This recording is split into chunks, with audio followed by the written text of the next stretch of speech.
Did you know there's a town in America where people hear a mysterious sound and no one knows where it comes from? Welcome to Taos, New Mexico. Looks like a peaceful desert town, surrounded by mountains and clear skies. But for decades, locals here have been haunted by something strange. A low, constant humming noise that almost no one can explain. It's called the Taos Hum.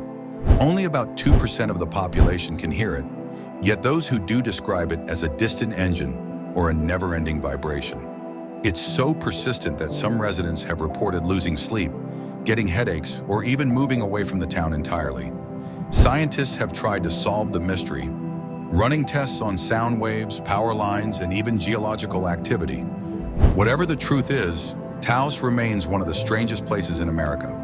If you want more mysterious and fascinating places, subscribe to Strange Miles, where every town has a story.